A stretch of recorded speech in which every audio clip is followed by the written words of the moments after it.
जैसे आज कथाएं बहुत ज्यादा हो रही हैं, परीक्षित जी ने सिर्फ एक बार कथा सुनी और वो भगवत धाम चले गए।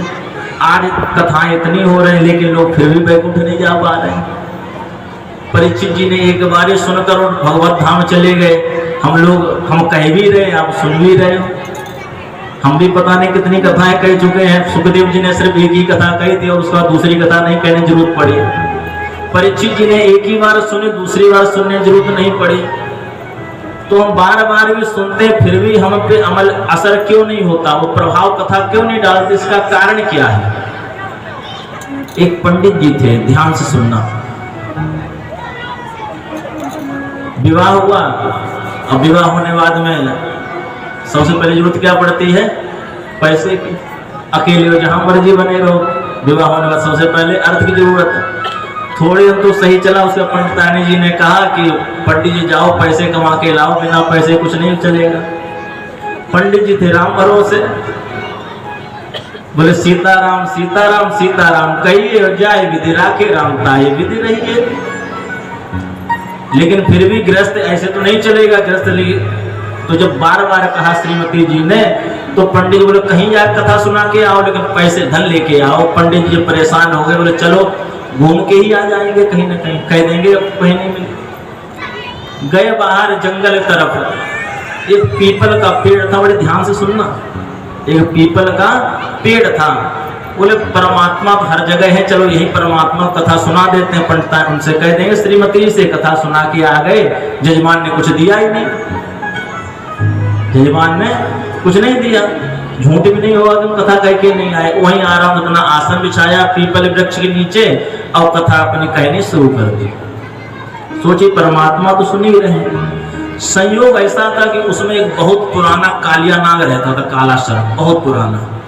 पंडित जी ने कथा कही और वो सर्प ने कथा सुनी। सर्प खुश हुआ।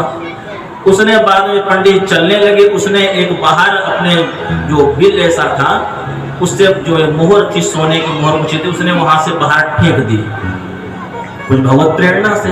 अब तो पंडित जी खुश हो गए, ये तो बहुत बड़ा धन मिल गया, मोहर सोने की मोहर मिल गई। बड़े प्रसन्नता से आए, श्रीमती जी को बताया, बोले हम कथा कह के आए और वहां से स्वर्ण मोहर। पंडित उन्होंने कहा कि अब तो डेली वही कथा कहने जाना, डेली मिलेगी। पंडित जी ने वही नियम चालू रखा। संयोग ये हुआ, सर्व पहले तो डर रहा था, बाहर नहीं आ रहा था। जब पंडित जी डेली आने जाने लगे तो परिचय बढ़ गया।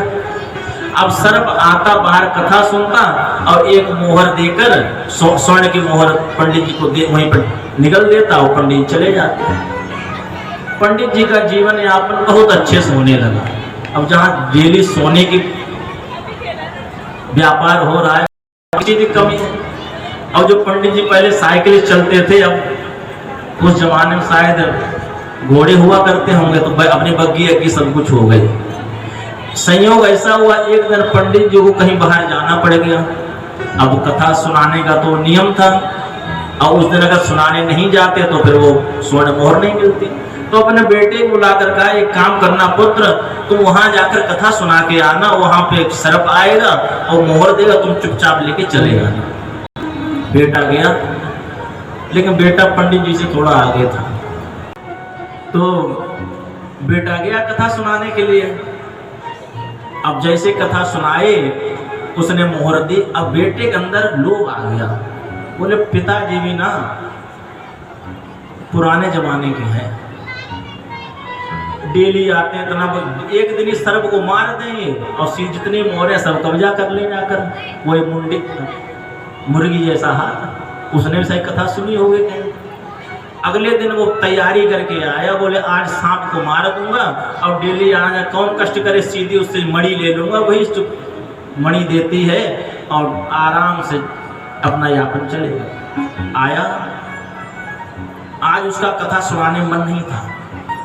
सर्प भी सावधान, सर्प सोचने लगा आज कथा में रस नहीं आ रहा है, जो डेली कथा में रस आता, रस क्यों नहीं आ रहा?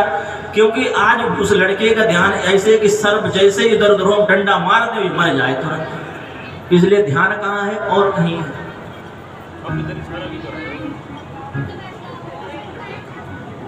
जैसे ही सर्प मुड़ा उसने डंडा उठाया और उसकी पूंछ में जैसे मारा। सर्प सावधान था कि बोले आज कथा में रस नहीं आ रहा है। सर्प ने तुरंत उसे काट लिया। वो बालक जो था वो मर गया पंडित जी का। पंडित जी शाम को लौट के आए, पूछा कि आज बेटा नहीं आया। बोले पता नहीं, पंडित जी देखने गए, वहां को मरा हुआ पड़ा था। पंडित जी समझ गए इसके अंदर लोभ आया होगा, इसीलिए सर्प ने इसे काट लिया। उसे लेके आए। अगले दिन पंडित जी ने अपना नियम नहीं छोड़ा, फिर वो कथा सुनाने के लिए गए। सर्प बाहर निकल के आया, पंडित जी ने कथा सुनानी शुरू की। लेकिन आज जो पंडित जी पहले कथा सुनाने के लिए आते थे वो रस नहीं आ रहा है, वो भाव नहीं आ रहा। जब पंडित जी को कथा कहने में वो भाव नहीं आ रहा है, तो आज सर्प को भी सुनने में वो भाव नहीं आ रहा है। तो सर्प ने एक बात कही कि गई मित्र की मित्रता, गई मित्र की मित्रता, गया मोह का मोह, तो ही पुत्र का शोक है, मोहि पूछ का घाव। आप दोनों लोग कथा सुनने में आनंद क्यों नहीं आ रहा है? क्योंकि उस लड़के ने उसकी पूंछ में डंडा मारा था, उसके घाव था। तो बार बार जब पंडित जी तरफ देख रहा है वो सांप, तो उसे यही याद आ रहा है कि इसके बेटे ने मेरी पूंछ में डंडा मारा था, इसलिए। और पंडित जी कथा सुना रहे हैं, बार बार यही भाव आ रहा है, बताओ इसी सर्प ने मेरे अकेले बेटे को ही डस लिया, मार दिया। तो दोनों लोगों का आज जो मन है एक जैसा नहीं है। तो आज कथा सुनने और सुनाने, यही आज कथा के बीच में है। क्यों? जो कथा सुनाने वाला है उसके अंदर लोभ चल रहा है कि कैसे जजमान जी जितना ज्यादा से ज्यादा पैसा ऐंठ ले। सत्यता है। जो कथा सुनाने वाले हैं वो भी सोच रहे हैं आज कितना चढ़ा, देखें आज ज्यादा से ज्यादा पैसा आ जाए। और जजमान पंडित जी से आगे है। जजमान सोच रहा है कि 10,000 भगवान जी को दिखाकर से 10 करोड़ का फायदा कैसे हो। जजमान भी 10,000 का इन्वेस्टमेंट कर और 10 करोड़ का फायदा चाहता है। इसलिए आज कथा को लाभ मिलना चाहिए, ना तो वक्ता कहने वाला वो लाभ उठा पा रहा है और ना ही सुनने वाला। मिलती है, दोनों लोग अर्थ के लिए कथा कहते हैं, सुनते हैं, तो उनको हाथ में अर्थ ही आता है। पंडित जी को धन मिलता है, जजमान जो कथा कराता है वो अंतिम में परमात्मा मुझे इसके बदले ये दे देना, तो परमात्मा उसे वो चीज दे देते हैं। वृंदावन बिहारी लाल की